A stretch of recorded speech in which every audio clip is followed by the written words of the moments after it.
지난 주일 이런 말씀을 드렸습니다. 이제 3차 선교 여행을 마치고 로마와 스페인까지 가려고 하는 그런 새로운 선교 계획을 세운 이제 바울이 예루살렘으로 돌아가는 그 과정의 이야기를 통해서 우리가 2021년을 시작하고 우리가 새로운 어떤 모습으로 우리 교회가 출발하려고 할 때 어떤 사명의 원칙, 사명을 감당하는 원칙을 가져야 될까? 그 세 가지 원칙을 여러분들과 함께 나눴는데요. 첫 번째는 내 계획보다 하나님을 더 신뢰하라는 거예요. 두 번째는 위기를 하나님의 능력을 확인하는 기회로 삼으라는 거였고, 세 번째는 기도보다 앞서지 말고 바쁠수록 기도하자라는 말씀이었습니다. 오늘 2021년 사역을 감당하는 저와 여러분들이 올 한 해 이것을 마음에 잘 새기고 성령의 인도하심 따라 살아가는 저와 여러분 되시기를 간절히 소망합니다. 오늘은 사도행전 74번째 시간의 말씀을 여러분들과 함께 나누려고 하는데요. 바울이 드로아에서 아소까지 홀로 걸어갔다 그랬어요. 다른 사람들은 다 배를 타고 가라 그러고 본인은 홀로 걸어가면서 뭔가 주님과 동행하는 시간을 갖고 아마 사명의 길을 다짐하는 시간을 가졌을 겁니다.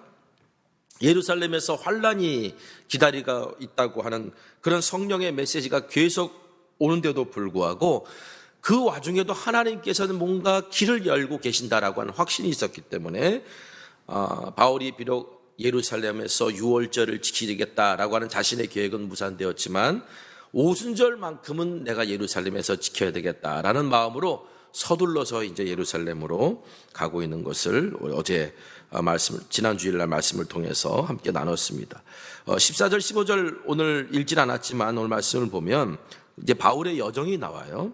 바울이 아소에서 우리를 만나니 우리가 배에 태우고 미둘레네로 가서 거기서 떠나 이튿날 기오 앞에 오고 그 이튿날 사모에 들르고 또 그 다음날 밀레도에 이르니라. 우리 지도 한번 띄워주시겠어요?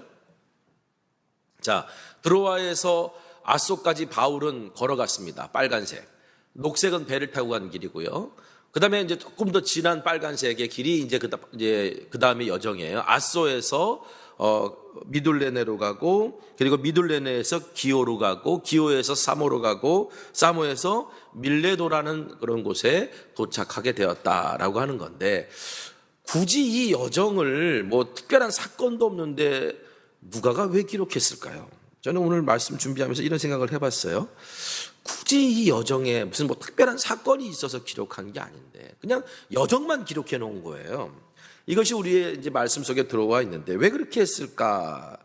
저는 이 말씀을 이 14절 15절 말씀을 묵상하면서 이게 지금 뭔가 바울이 결심이 딱 쓰니까 어떻게 해요? 구체적으로 진행시키는 거예요. 차근차근 진행시킵니다. 지금 앞에는 환란이 기다리고 있고 결박이 기다리고 있다라고 하는 어떤 그런 메시지가 자기에게 주어 있지만 이게 하나님이 나에게 주신 길이라고 믿으니까 어떻게 합니까? 굳은 결심과 믿음으로 나가는 장면이에요. 망설이지 않고 쭉 나갑니다. 이것을 오늘 우리 이런 생각이 틀리지 않았다는 것을 보여주는 것이 16절 말씀인데 16절 말씀 읽어보겠습니다. 바울이 아시아에서 지체하지 않기 위하여 에베소를 지나 배 타고 가기로 작정하였으니 이는 될 수 있는 대로 오순절 안에 예루살렘에 이르려고 급히 감이라. 그러니까 지금 예루살렘에 이르고자 드로아에서 아소까지 가는 길에서 하나님께서 주시는 귀한 부르심을 다시 확인하고 다시 자신의 믿음을 점검하고 그리고 배를 탄 이후부터는 망설이지 않고 쭉 예루살렘까지 가려고 환란이 기다리고 있는 예루살렘으로 나아가는 그 바울의 굳은 결심과 사명을 감당하는 모습을 우리가 오늘 성경을 통해서 확인하게 돼요. 자, 그런데 아시아에서 지체하지 않기 위하여 에베소를 지났다 이렇게 말하고 있거든요. 근데 이 에베소라고 하는 도시는 바울이 그냥 지나칠 수 있는 도시가 아니에요. 바울의 선교 사역에서 가장 오랜 시간 머물었고 그리고 바울의 열매가 있는 곳이에요. 두란노 서원이라는 곳에서 많은 제자들을 키웠고 그 제자들이 사방으로 흩어져서 교회를 세우는 그런 어떤 바울의 사역의 열매를 확실하게 맛본 곳, 그것이 에베소입니다. 가장 오래 머문 3년이라고 하는 시간 동안 머문 선교지예요. 또 도시 전체를 뒤바꿔 놓을 수 있는 어떤 도시를 바꾸는 복음의 역사를 경험한 그런 곳이 바로 이 에베소라고 하는 도시이기 때문에 바울이 예루살렘으로 급히 가고자 그래서 그냥 에베소를 지나가겠다라고 마음은 먹었지만 괜히 거기 들어가면 얼마나 할 얘기가 많겠어요. 거기 성도들하고. 또 거기에서 얼마나 또 처리해 줘야 될 일들이 많겠어요. 그러니까 들어가면은 언제 나올지 모르니까 빨리 지나가기로 마음 먹었지만 그런데 꼭 전하고 싶었던 말이 있었던 거예요. 왜? 다시 못 만날 것 같거든요. 그 사랑하는 성도들을 다시 못 만날 것 같거든. 그러니까 그냥 지나갈 수는 없어. 꼭 전해주고 싶었어요. 아마도 드로아에서 아소로 가는 그 여정에서 성령께서 그에게 주셨던 감동이었던 것 같기도 해요. 그래서 이제 에베소로 들어가지는 않고 거기서 한 40여 킬로미터 떨어진 밀레도라고 하는 곳으로 부릅니다. 그 장로들을 불러서 에베소 교회 장로들을 불러서 마지막 방부를 하고 고별 설교라고 그러죠. 그리고 눈물의 이별을 하고 헤어지게 돼요. 자, 그때 어떤 내용의 이야기를 했는가? 너무나도 감사하게 그 현장에 누가가 있었어요. 누가가.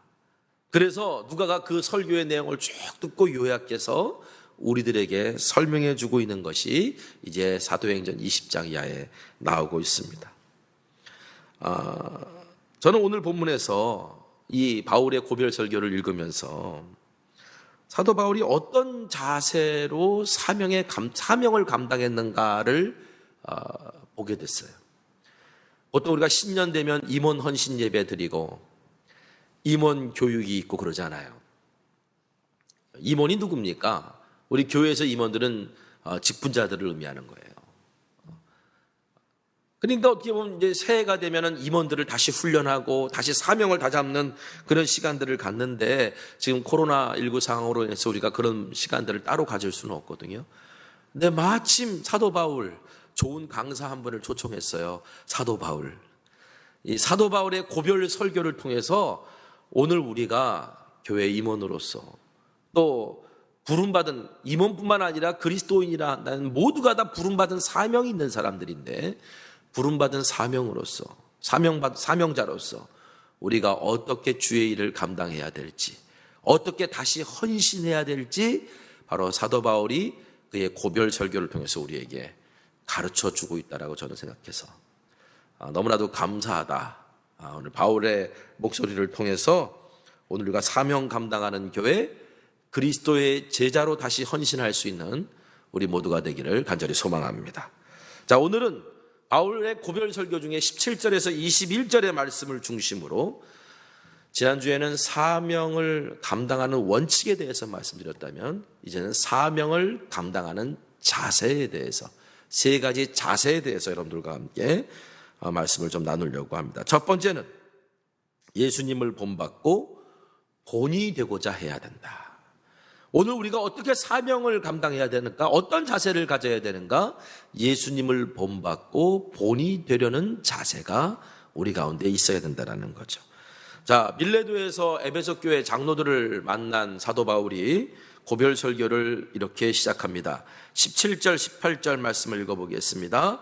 바울이 밀레도에서 사람을 에베소로 보내어 교회 장로들을 청하니 오매 그들에게 말하되 아시아에 들어온 첫날부터 지금까지 내가 항상 여러분 가운데서 어떻게 행하였는지를 여러분도 아는 바니 그랬어요.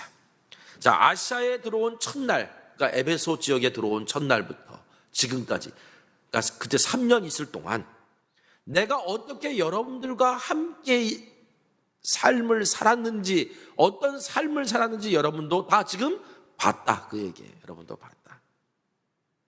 그러면서 이렇게 시작하는 이유가 뭐예요? 내가 어떻게 살았는지 본 것을 좀 기억해 달라는 거거든요. 좀 기억하라는 거예요. 31절에 그러므로 여러분이 일깨어 내가 3년이나 밤낮 쉬지 않고 눈물로 각 사람을 훈계하던 것을 기억하라. 3년 동안 내가 어떻게 했는지를 봤다면 기억해 줬으면 좋겠다. 이거는 지금 뭐 바울이 얼마나 고생하고 얼마나 많은 수고를 했는지를 잊지 말아달라 그런 얘기가 아니에요. 지금 3년 동안 사도 바울이 에베소 교인들을 향해서 에베소 사람들을 향해서 눈물로 가르치고 훈계했던 그것을 당신들 에베소 교회에 이제 사역을 위임한 그 에베소 교회 장로들 당신들도 그렇게 본받아서 그렇게 해야 됩니다라는 얘기예요. 이게 바로 예수님이 제자를 세우던 방식이었고 또 제자들에게 행하라 명령하신 거예요. 사도 바울이 그 원칙을 예수님께서 가르쳐 주신 것을 다시 적용하는 겁니다. 누가복음 6장 12절 13절에 보면 이때 예수께서 기도하시러 산으로 가서 밤이 새도록 하나님께 기도하시고 밝음에 그 제자들을 부르사 그 중에 12를 택하여 사도라 칭하셨으니 그랬어요. 예수님께서 많은 제자들이 있었는데 그 제자들 중에 12명을 택하셨어요. 우리가 알고 있는 12제자, 사도라고 하는 사람들을 부르실 때 그냥 세우시지 않고 어떻게 세우셨어요? 밤이 새도록 기도하시고 세우셨어요. 제가 이 누가복음 이 말씀을 읽을 때마다 자꾸 하나님께 기도하시고 라는 말 가운데 하나님께 눈물로 기도하시고 없는 단어인데 이게 옛날부터 계속 떠오르더라고요. 눈물로 기도하셨다. 왜 눈물로 기도하셨을까요? 지금 당신이 세우는 이 12제자들은 사도들은 꽃길을 걷는 사람들이 아니에요. 물론 영광의 면류관이 예비되어 있고 기다리고 있다는 사실을 예수님도 알고 계셨지만 그들이 사도의 직무를 감당하는 그 길만큼은 꽃길이 아니에요. 예수님을 따라가야 되는 그 길만큼은 십자가의 길이고 고난의 길이고 눈물의 길이고 사랑하는 제자들을 당신을 따라와라. 이 길이 생명의 길이고 진리의 길이고 이게 사는 길이다 라고 하면 따라오라 하셨지만 그 길 자체가 얼마나 고되고 힘든 길이신 줄 예수님이 알고 계셨기 때문에 12를 세우실 때 눈물로 세우시지 않았을까 그런 생각이 들더라고요. 제자들을 가르치셨습니다. 깨닫지 못하면 다시 가르치셨습니다. 깨닫지 못하면 다시 가르치셨습니다. 그리고 밤마다 기도하시면서 그들을 위해 우셨던 주님이셨다는 생각이 들어요. 사도 바울도 그렇게 가르쳤다는 거예요. 뿐만 아니라 예수님께서 승천하시기 전에 제자들을 다시 불러 모으시고 이렇게 말씀하셨습니다. 마태복음 28장 19절에서 20절 그러므로 너희는 가서 모든 민족을 제자로 삼아 아버지와 아들과 성령의 이름으로 세례를 베풀고 내가 너희에게 분부한 모든 것을 가르쳐 지키게 하라. 내가 너희에게 분부한 모든 것을 가르쳐 지키게 하라. 다시 말하면 예수님께서 너희 가르치신 대로 똑같이 너희들도 가르쳐서 뭐 하라? 제자를 삼아라. 예수님이 가르쳐서 제자 삼으신 것처럼 너희들도 가서 가르쳐서 제자 삼으라는 얘기예요. 그럼 예수님이 어떻게 가르치셨을까? 예수님께서 요한복음 13장 14절에 내가 주와 또는 선생이 되어 너희 발을 씻었으니 너희도 서로 발을 씻어주는 것이 옳으니라. 자, 예수님께서 가르치신 방법 본을 보여주시는 거였어요. 자, 이렇게 하는 거야? 본을 보여주시고 너희도 이렇게 해. 이게 예수님의 교육 방법이었어요. 그냥 말로만 가르쳐 주시지 않았어요. 본을 보여주시고 그대로 하라고 가르쳐 주셨어요. 바울도 바로 이 예수님의 가르침을 지금 따르고 있는 거예요. 18절 말씀에 내가 항상 여러분 가운데서 어떻게 행했는지를 여러분도 알지 않냐. 이 말은 고린도전서 11장 1절의 말씀으로 우리가 해석할 수 있어요.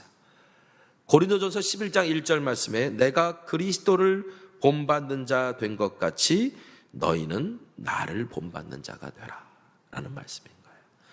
여러분도 내가 어떻게 살아왔는지 알지 않습니까? 라는 얘기는 내가 그리스도를 본받은 것처럼 너희도 나를 본받은 것이 되라. 본받는 삶을 살아라. 이 말을 전하는 거예요. 다시 말하면 에베소 교회 장로들에게 사도 바울이 에베소 교회를 위임하고 떠났어요. 위탁하고 떠났습니다. 그러면 어떻게 교회를 이끌라? 내가 교회를 이끌었던 것처럼 너희들도 교회를 그렇게 이끌어야 된다는 얘기예요. 여러분, 바울이 지금 잘나서 이런 얘기하는 게 아닙니다. 바울이 지금 스스로 혼자 똑똑하다고 이런 말 하는 게 아니에요. 내가 예수님을 본받으려고 어떻게 살았는지를 보지 않았느냐. 그것을 본으로 삼아서 당신들도 예수님 본받는 삶으로 살아가. 이게 바로 교회를, 사명을 감당하는 우리의 가장 중요한 자세가 되어야 된다는 거예요. 내가 예수님을 본받으려고 하는 거죠. 당신들도 나를 본받음을 통해 예수님을 본받으라고. 그래서 빌립보서 3장 17절에 현대인의 성경으로 읽어드리겠습니다. 형제 여러분, 여러분은 나를 본받으십시오. 그리고 우리를 본받아 생활하는 사람들을 지켜보십시오. 나를 본받고 우리를 본받아 생활하는 사람들을 지켜봄으로 어떻게 예수 그리스도를 본받는 삶을 살아. 어쩌면 이 시대에 우리가 메시지로 음성으로 말씀을 선포하고 너무너무 중요한 겁니다. 그런데 어떻게 보면 본받는 삶으로 메시지를 전하는 것만큼 능력 있는 메시지는 없는 거예요.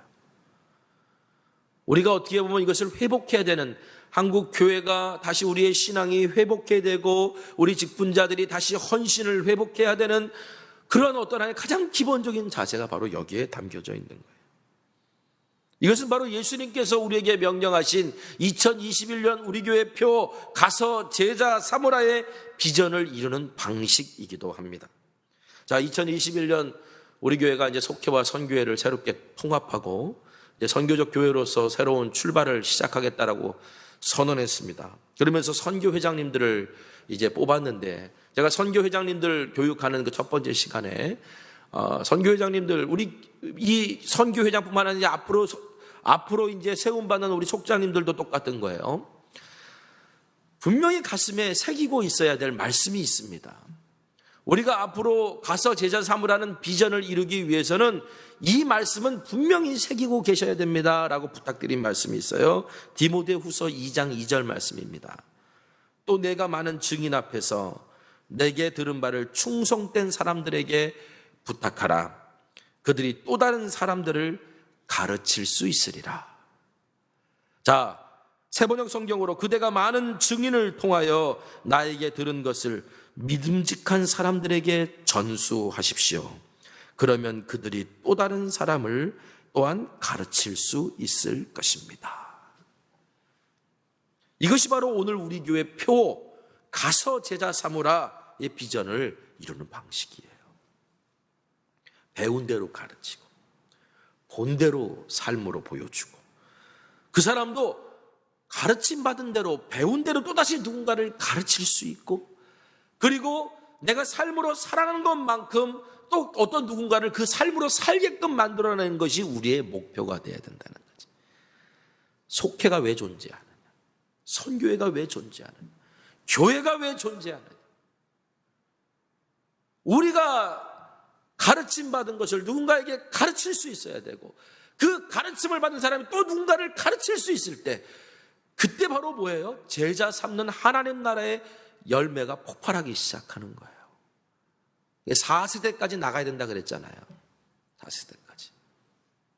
가르치시는 분, 그걸 배운 사람이 또 누군가를 가르치고, 그 가르친 사람이 또 누군가를 가르칠 수 있을 때, 그때 비로소 폭발적인 놀라운 부흥이 일어나고 열매를 맛볼 수 있게 된다는 거죠. 저는 이것을 잘 구현할 수 있는 곳이 속회라고 생각해요. 속으로. 왜? 속회는 그냥 가르치기만 하는 곳이 아니에요. 우리가 지금까지 속회를 가르치는 시간으로만 사용했다면 그거는 잘못 모인 거예요. 가르치는 곳이 아니라 보고 배우는 곳이에요.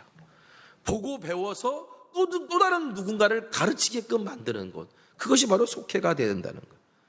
오늘 사명을 감당하도록 부름받은 저와 여러분이 오늘 말씀을 통해 예수님을 본받고자 하고 또 본이 되는 믿음의 삶을 살기로 결단할 수 있는 우리 모두가 되기를 간절히 소망합니다.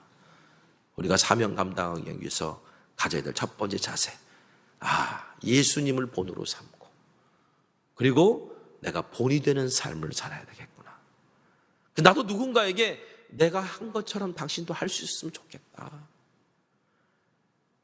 제가 오늘 속회 질문 나눔에 이런 질문을 했어요. 지금까지 나에게 어떤 모델이 되는 신앙인이 누군가? 여러분 있으실 거 아니에요.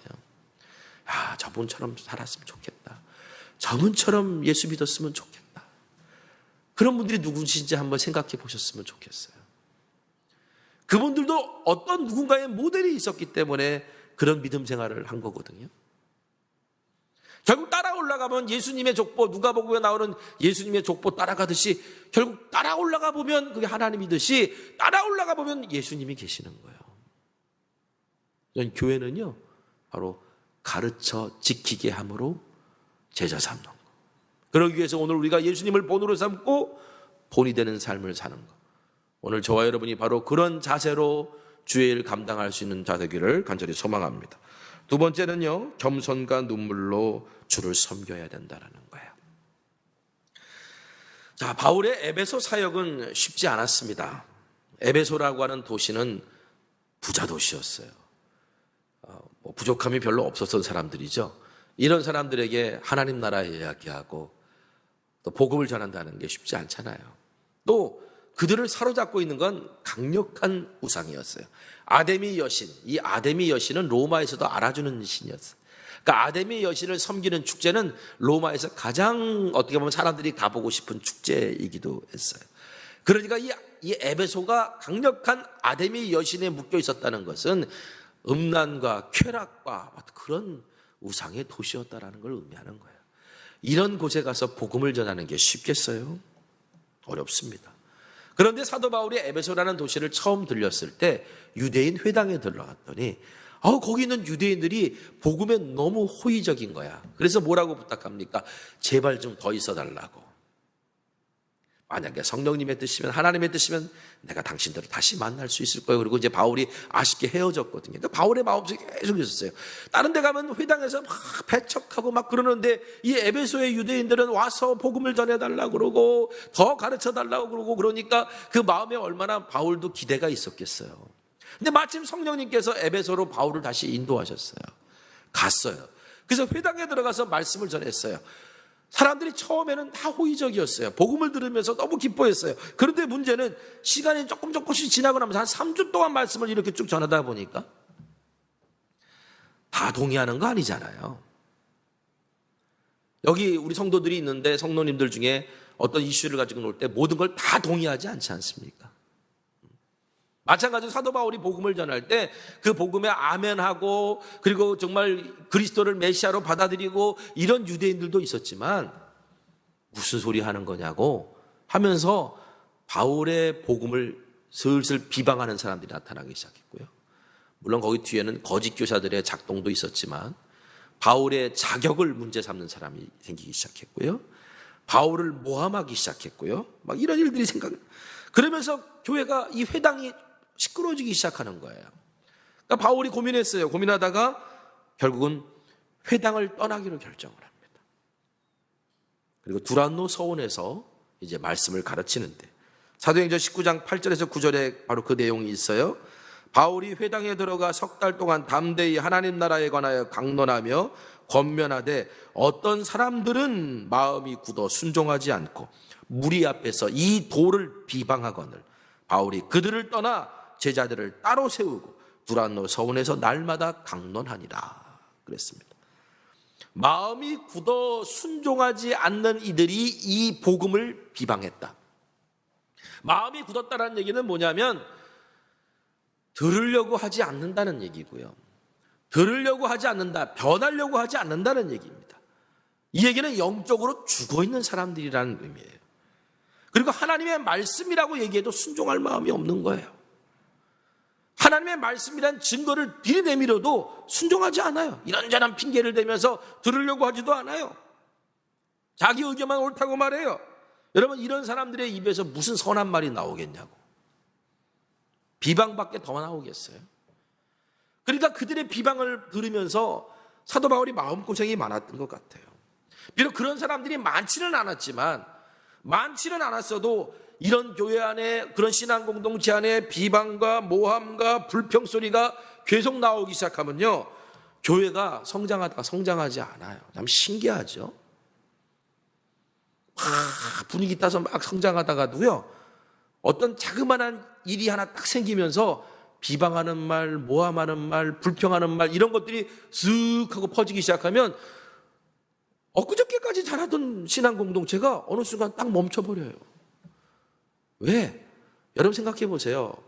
옆에서 격려하고 칭찬하고 용기를 주고 붙돋아주는 말을 해도 신앙생활하기 참 힘든 세상이잖아요. 그렇죠? 교회 와서 위로받고 싶어요. 그래, 맞아요. 위로받고 싶어요. 용기 얻고 싶어요. 교회 안에 희망이 있다라고 하는 걸 보여주고 싶어요. 그런데 왔어요. 속회로 모였어요. 뭘로 모였어요? 맨날 하는 얘기가 누구 비방하고 모함하고 불평하고 회방하고. 여러분, 이런 얘기 들어보십시오. 그럼 내 안에 어떻게 될까요? 에이, 설마. 그런 마음이 들다가 어느 순간 그걸 계속 듣다 보면 나도 모르게 거기에 휩쓸리게 돼요.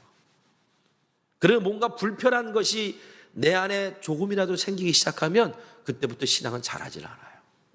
참 신기해요. 뭔가 걸리는 게 내 안에 딱 생기기 시작하면 그때부터 말씀도 들어오지 않고 기도도 되지 않고 예배를 드려도 하나님 앞에 드려지는 예배인데 예배가 안 된다니까요.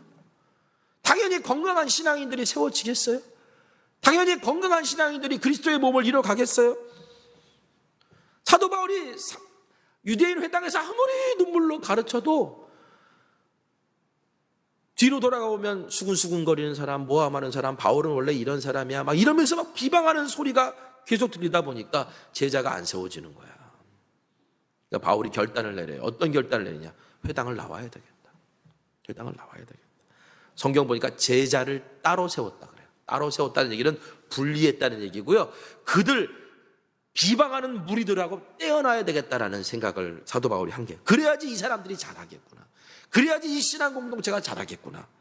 근데 문제는 지금 유대인 회당은 그래도 나름대로의 보호 장치가 있어요.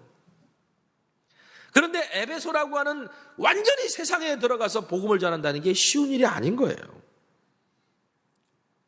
그래, 그래도 여기 있으면 안전할 줄 모르고 여기 있으면 그냥 편안할 줄은 모르겠지만 제자를 세우는 신앙 공동체를 세우기 위해서, 그리스도의 복음의 본질을 붙든 믿음 공동체를 세우기 위해서는 이들과 떨어질 필요가 있겠구나 라고 생각하고 바울이 용기를 내서 나옵니다. 근데 이게 놀랍게도 가서 제자 삼으라는 예수님의 명령을 따른 거예요. 어디로 가야 됩니까? 세상으로 가야 되는 거예요. 오늘 저와 여러분은, 교회는, 속회는 궁극적인 목적이 어디로 가야 되는 거예요? 세상으로 가야 되는 거예요. 그래서 예수님이 가르쳐 주신 대로 나와가지고 세상으로 들어갔더니 거기 두란노 서원입니다. 어떤 두란노라고 하는 사람이 뭔가 이렇게 나름대로 자기의 이름으로 뭔가를 가르치고 했던, 요즘으로 하면 문화센터 정도 될 것 같아요. 그런 곳에 장소를 빌릴 수가 있었고, 두란노라는 사람이 또 신앙인일 수도 있었겠죠. 거기서 2년 동안 하나님의 말씀을 가르치기 시작합니다. 이때 놀라운 부흥이 일어나요. 놀라운 부흥. 사도행전 19장 10절 보니까, 2해 동안 이같이 하니 아시아에 사는 자는 유대인이나 헬라인이나 다 주의 말씀을 듣더라. 유대인이나 헬라인이나 다 주의 말씀을 듣더라.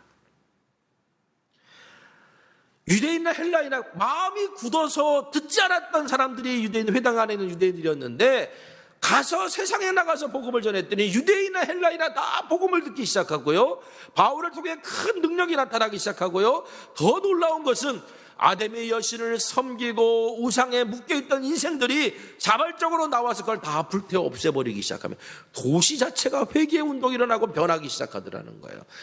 바울이 유대교 회당 안에 있었을 때는 자기들끼리 비방하고 싸우고 막 이러면서 잘하지 못하고 그랬는데, 과감하게 세상으로 확 들어가 버렸더니 세상을 변화시키더라는 거예요. 이게 바로 예수님께서 가서 제자 삼으라 라고 하는 그 명령에 순종했더니 누가 일하신 거예요? 주님이 일하신 거예요. 주님이 일하신 거예요. 복음의 능력을 나타내 보여주신 거예요. 그러니까 회당 안에 있을 때보다 훨씬 더 많은 열매를, 내가 가지고 있는 기득권, 우리가 가지고 있는 관습 내려놓고 주님의 명령에 순종했더니 얻었다는 거죠. 우린 여기서도 한 가지를 더 확인하게 돼요. 우리가 첫 번째 말했던 원칙 중에 내 계획보다 하나님을 더 신뢰하라. 내 계획은 어떻게든지 유대교 회당 안에서 이 사람들을 제자를 키워가지고 이 우상에 묶여있는 에베소로 사람들을 파송해서 그래서 거기서 교회를 세워나가며 변화시키는 게 사도 바울의 계획이었는데 하나님은요 회당 안에서 갈등을 일으키셔가지고 바울을 거기서 빼내시고 그래서 바울이 그냥 세상으로 바로 들어갔더니 어떻게 도시를 바꿔버리는 놀라운 역사를 이루셨다. 하나님의 계획이 있으셨던 거예요. 여러분 내 계획이 실패해도 하나님께는 더 좋은 계획이 있음을 믿으시기를 바랍니다. 그런데 이 과정에 어려움이 왜 없었겠어요?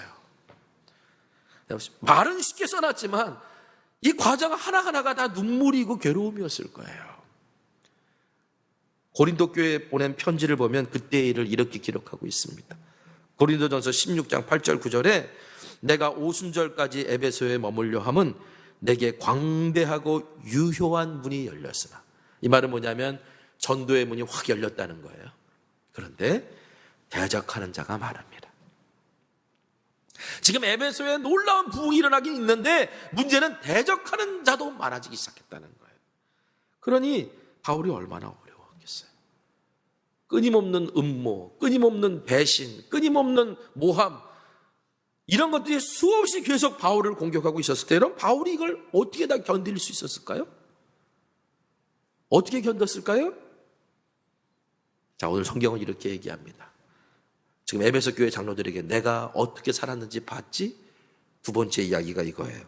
곧 19절 말씀, 곧 모든 겸손과 눈물이며 유대인의 관계로 말미암아 당한 시험을 참고 주를 섬긴 것과, 모든 겸손과 눈물, 그리고 유대인들의 관계로 인하여 당한 시험을 내가 참고 주를 섬긴 것과.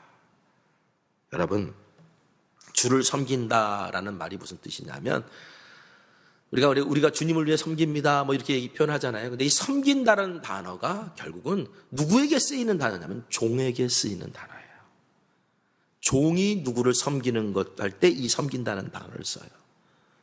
그러니까 지금 바울은 지금 무슨 고백을 하고 있냐면 내가 주의 종으로서 일했다라는 거예요. 에베소 교회 장로들은 봤어요. 바울이 그 3년이라고 하는 시간 동안 얼마나 많은 스트레스를 받고 얼마나 많은 괴로움을 겪었고, 그래서 어떤 이들에게 찾아가서 눈물로 가르치고 호소하고 또 때로는 주님 앞에 홀로 앉아서 눈물로 버티고 견딘 것을 에베소 교회 장로들은 다 봤거든요. 근데 바울이 이렇게 할 수 있었던 이유를 본인은 뭐라고 표현하냐면 내가 주를 섬겼기 때문에, 겸손과 눈물로 주를 섬긴 거다라고 표현해요. 주를 섬겼다, 바로 주의 종으로 일했다라는 말이거든요. 내가 주의 종이기 때문에 그 일을 했다라는 거예요.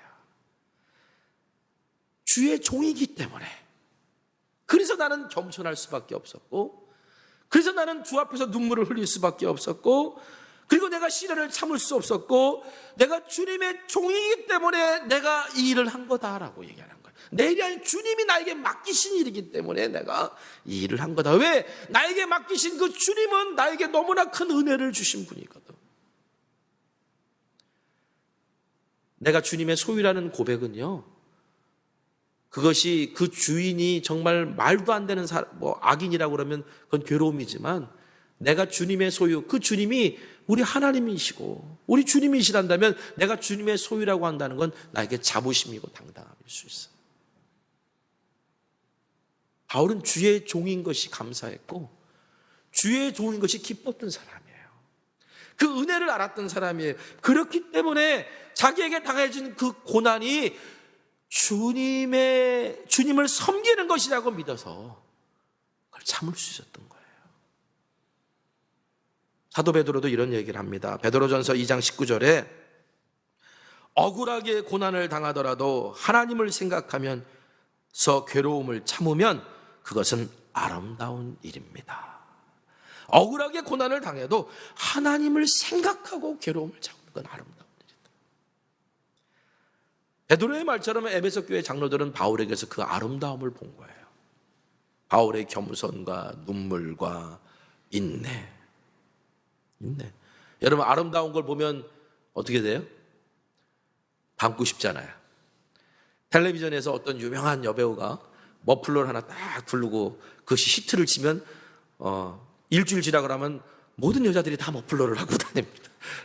어떤 예전에 무슨 지금도 기억나는데 그 유동근이라는 배우가 그 파란색 와이셔츠를 입었던 적이 있어요. 기억나지? 저도 옛날 사람이에요. 파란색 와이셔츠를 입었을 때 대한민국 많은 남자들이 다 파란색 와이셔츠를 입고 다녔어요. 멋져 보고 아름다운 것은요 다 본받고 싶은 거예요. 에베소 교회 장로들이 야, 참 아름답다 라고 사도 바울에게 그걸 느꼈다면 이제 바울은 그들에게 부탁하는 거예요. 아름답다라고만 말하지 말고 당신들도 그 아름다운 인생으로 들어와 보면 안 되겠냐? 당신들도 그 아름다운 신앙을 누군가에게 보여주면 안 되겠나요? 이 일을 하기 위해서는 우리가 주의 종임을 잊어서는 안 된다.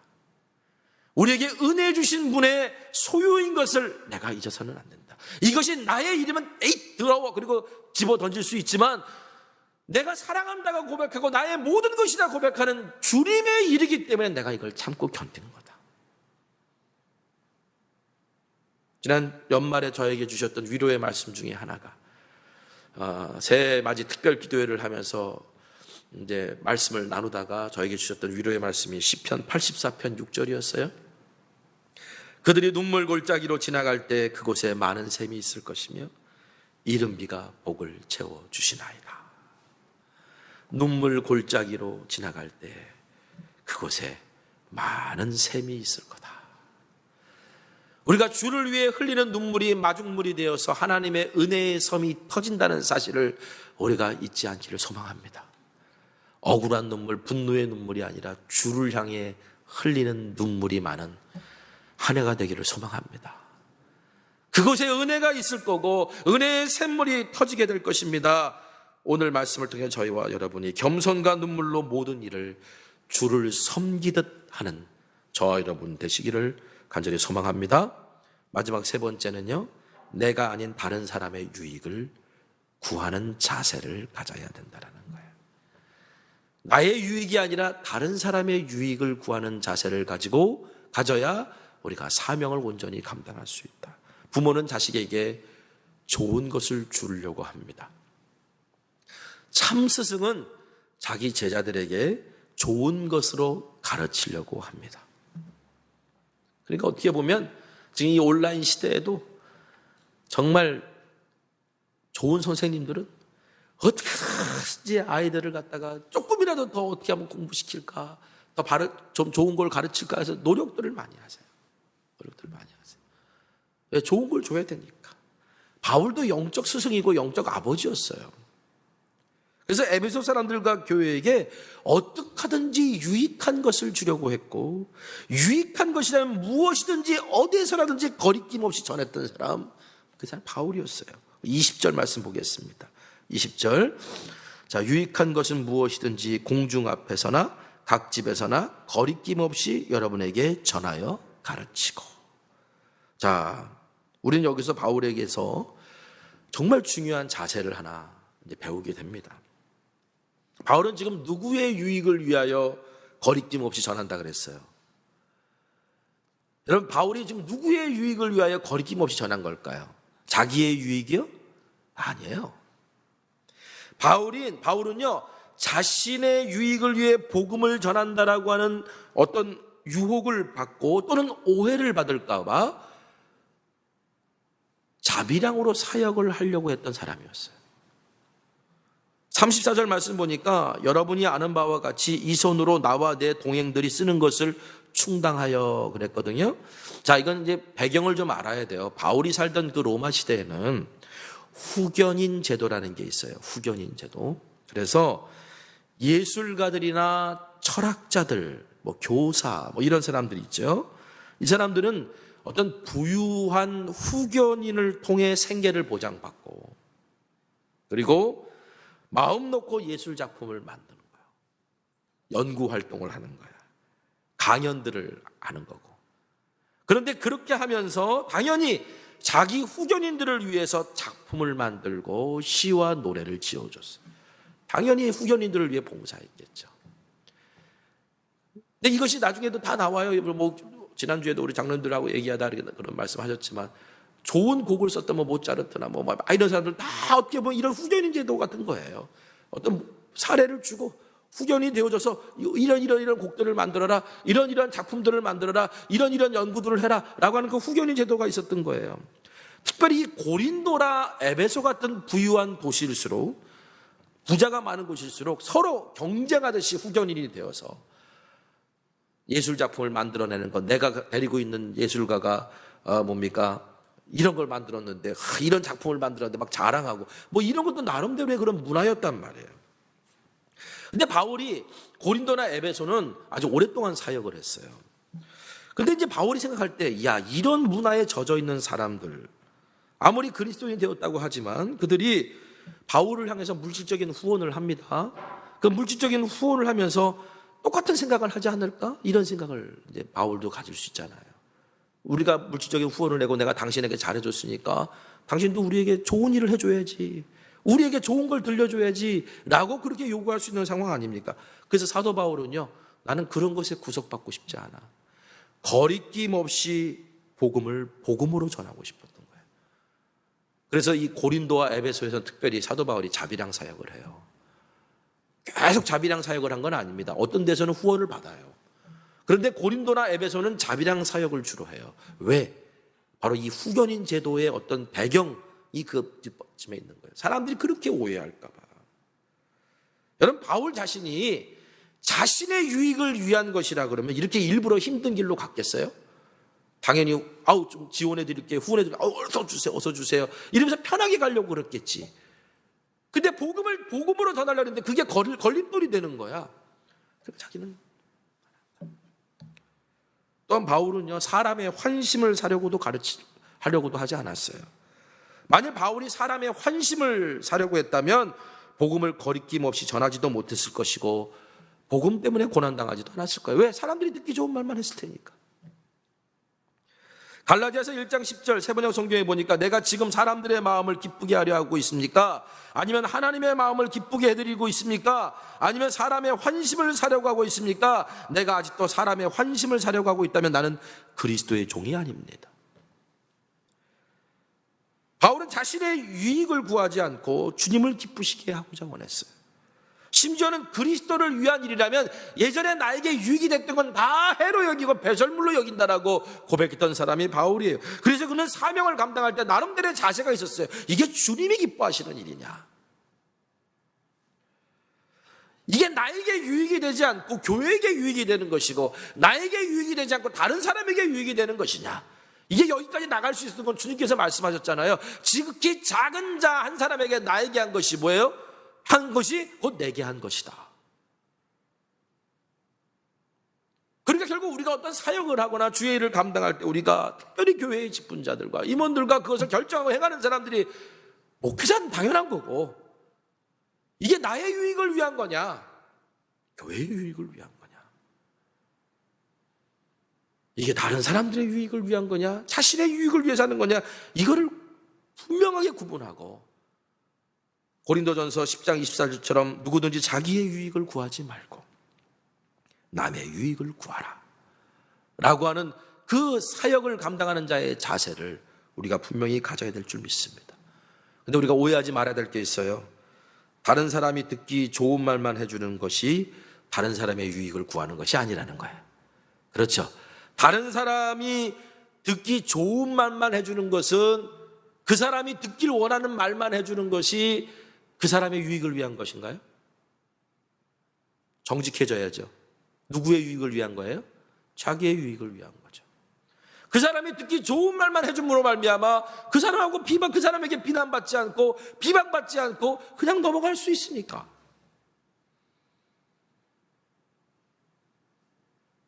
그래서 정말 전해야 될 것을 전하지 않는다면 결국 자기의 유익을 구한 거죠. 그러므로 우리가 다른 사람의 유익을 구하려면 그에게 정말 유익한 것을 가르쳐야 돼요. 정말 유익한 것을 전해야 돼요. 그게 뭘까요? 복음이에요. 하나님께 대한 회개와, 21절의 말씀처럼 하나님께 대한 회개와 그리스도에 대한 믿음을 가르쳐야 된다는 거예요. 바울은 이 복음을 위해서라면 목숨까지 걸었다라고 말한 사람입니다. 24절, 내가 달려갈 길과 주 예수께 받은 사명 곧 하나님의 은혜의 복음을 증언한 일을 마치려 하면은 나의 생명조차 조금도 귀한 것으로 여기지 아니하노라. 복음을 전하고 가르쳐서 구원받고 제자로 만드는 일이라면, 즉 에베소 사람들에게 유익한 것이라면 거리낌 없이 복음을 전하고 나는 생명조차 버릴 수 있는 사람이다, 무엇이든지 할 수 있는 사람이다 라고 말하는 바울의 고백을 우리가 마음에 새겼으면 좋겠습니다. 고린도전서 10장 31절 33절 말씀입니다. 그러므로 여러분은 먹든지 마시든지 무슨 일을 하든지 모든 것을 하나님의 영광을 위하여 하십시오. 여러분은 유대 사람에게도 그리스 사람에게도 하나님의 교회에도 걸림돌이 되지 마십시오. 나도 모든 일을 모든 사람의 마음에 들게 하려고 애씁니다. 그것은 내가 내 이로움을 구하지 않고 많은 사람의 이로움을 추구하며 그들이 구원받게 하려는 것입니다. 그들이 구원받게 하려고 나는 그렇게 유익합니다. 여러분, 오늘 말씀을 통해 사도 바울에게 사명 감당하는 자세를 배웁니다. 나의 유익이 아니라 교회의 유익, 다른 사람의 유익, 주님이 기뻐하시는 일을 선택하려고 했던 것. 2021년 가서 제자 삼으라는 우리에게 맡겨진 사명을 예수님 본받고 본이 되는 삶으로 겸손과 눈물로 주를 섬기듯이, 그리고 다른 사람의 유익을 구하는 자세로 힘있게 감당하는 저와 여러분 되시기를 간절히 소망합니다. 오늘 말씀 붙들고 기도했으면 좋겠습니다. 하나님,